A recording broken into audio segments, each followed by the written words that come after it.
I'm Neva Manding, your teacher in mathematics for this week's lesson. In this video, you will learn about absolute value and operations on integers. So, you have to listen carefully as we proceed with this week's lesson. Imagine that there is an airplane flying in the sky whose altitude to the sea level is 220 feet, and there is also a submarine whose depth from the sea level is 200 feet.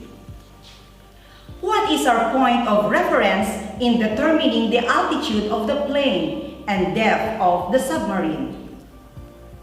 It is the sea level. That is correct. Do you think you can measure distance without considering a reference point? The answer is no. You cannot measure any distance without a reference point. Getting the altitude and depth of the submarine are some of the many applications of absolute value. We basically start at a reference point or origin to measure a certain distance. The symbol vertical bar on either side of a number n is used to represent the absolute value of a number n. Let's consider this number line. The distance of positive 7 from 0 is 7 units. Therefore, the absolute value of positive 7 is 7. The absolute value of negative 7 is also 7, since the distance of negative 7 from 0 is also 7 units. And take note that if we are talking about distance, it cannot be negative. Therefore, we can say that the absolute value of any number n is always positive. Let's have another example. What do you think is the absolute value of positive 8?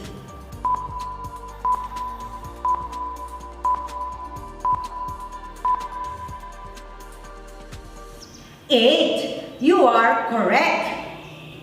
How about the absolute value of negative 9?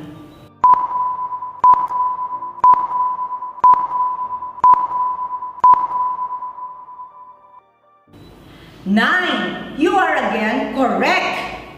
Now, what about this example? Determine the absolute value of the negative of the absolute value of the absolute value of negative 3.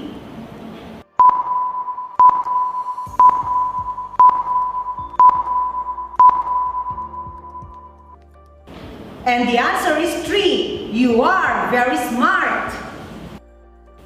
Remember that no matter how many absolute values were written inside an absolute value sign, the result will always be positive.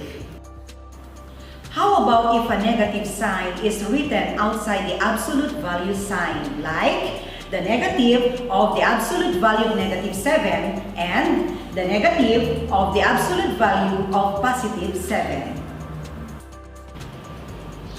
We said earlier that absolute values are always positive, but take note that there is a negative sign outside the absolute value sign. Therefore, the negative absolute value of negative 7 is negative 7, and the negative absolute value of positive 7 is negative 7. Remember, the absolute value of a number is always positive. But if it has a negative sign outside the absolute value sign, then the result is negative.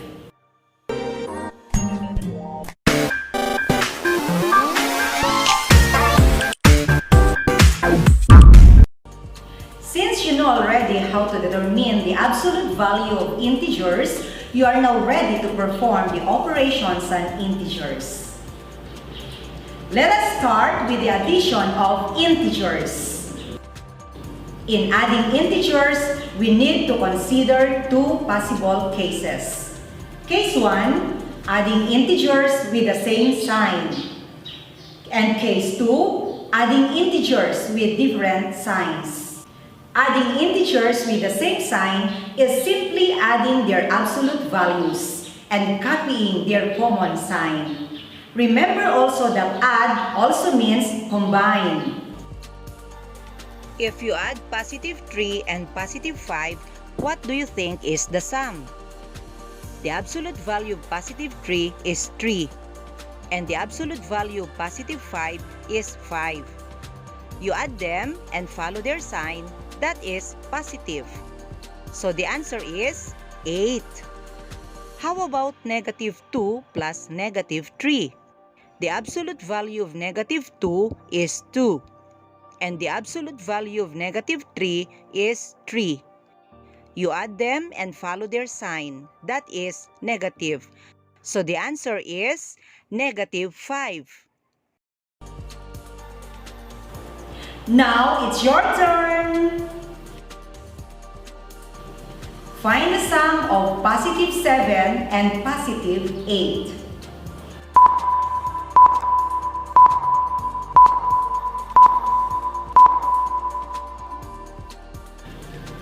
Positive 15, that is correct! How about negative 1 plus negative 6?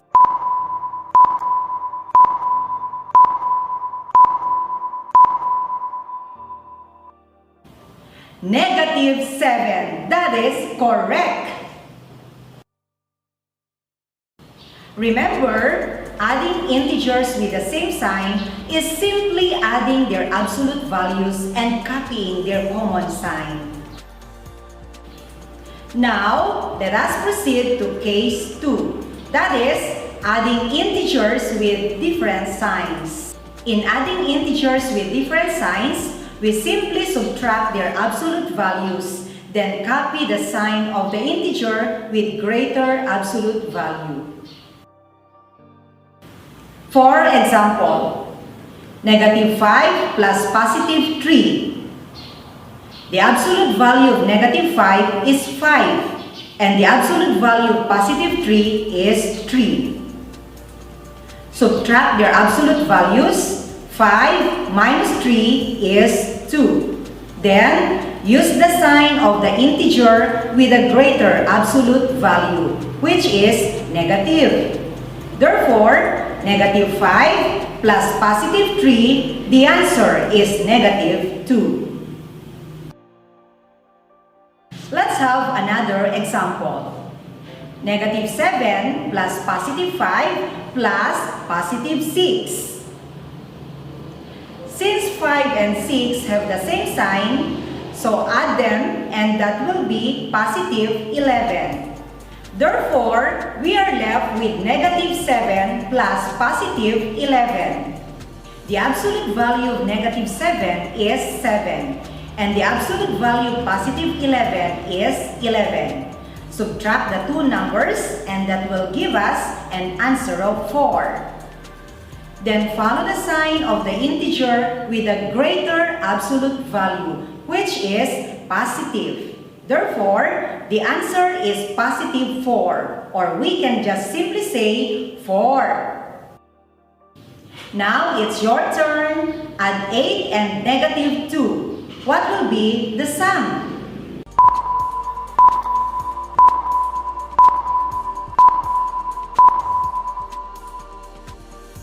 The answer is positive 6, or simply we say 6. Again, you are correct.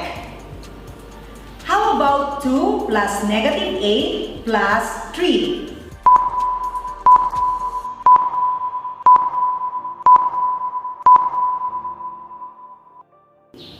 The answer is negative 3. Again, you are correct.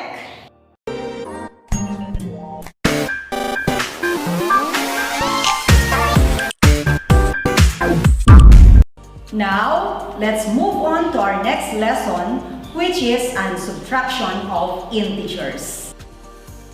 Before we learn the skills in subtracting integers, you should familiarize yourselves with the parts of a subtraction sentence. The parts of a subtraction sentence are minuend minus subtrahend equals difference. In the equation 9 minus 2 equals 7, Can you identify the minuend, the subtrahend, and the difference? The minuend is 9, while the subtrahend is 2, and the difference is 7. In subtracting integers, we will just follow these steps. Number 1, copy the minuend. Number 2, change the operation from subtraction to addition. Number 3, write the opposite of the subtrahend. Lastly, apply the rule in adding integers. Simple, right? Now, let's take a look at these examples. 5 minus 4. So, let's answer. First, copy the minuend 5. Then, change the operation subtraction to addition. Then, write the opposite of 4, which is negative 4. Then, apply the rule in adding integers. Since they have different signs, subtract the absolute values of 5 and 4, that is 1. Then, follow the sign of the integer with a greater absolute value, which is positive. So, the answer is 1. Let's have another example. Negative 5 minus negative 2. Copy the minuend negative 5. Change the operation subtraction to addition. Then write the opposite of negative 2, and that is positive 2. Then, apply the rule in adding integers. Since they have different signs, subtract the absolute values of 5 and 2, that is 3. Then, follow the sign of the integer with a greater absolute value, which is negative. So, the answer is negative 3. Now, it's your turn. 2 minus 9.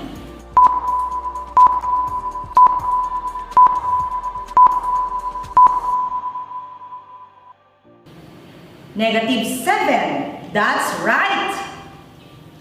5 minus negative 1.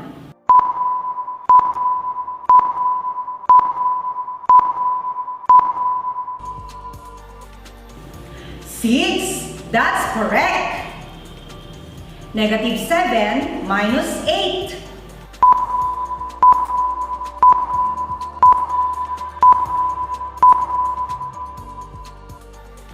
Negative 15. That's correct.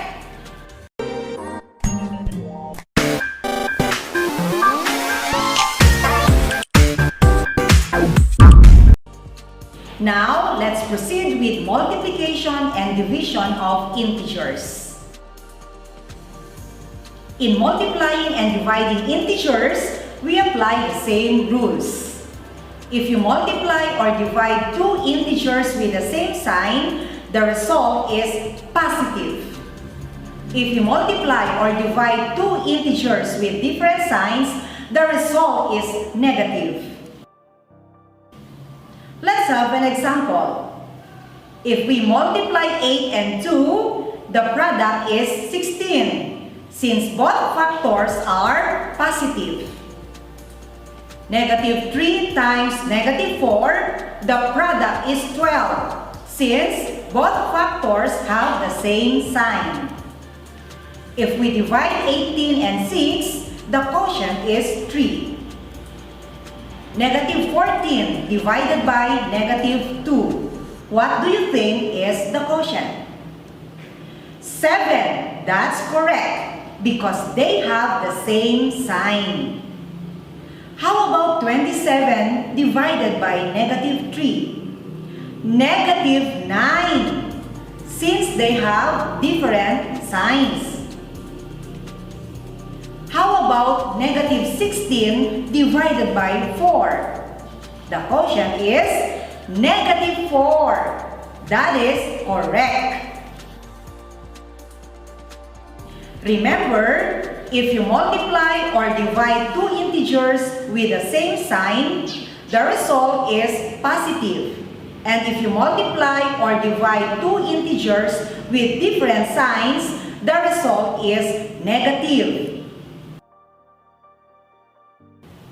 Once again, I'm Teacher Neva. Don't forget to like, share, and subscribe to our YouTube channel, DepEd Lawag City, and to our Facebook page, Uplan Balik Eskwela, DepEd Lawag City, School Namin, all in. Till our next exciting episode. Mabuhay and God bless!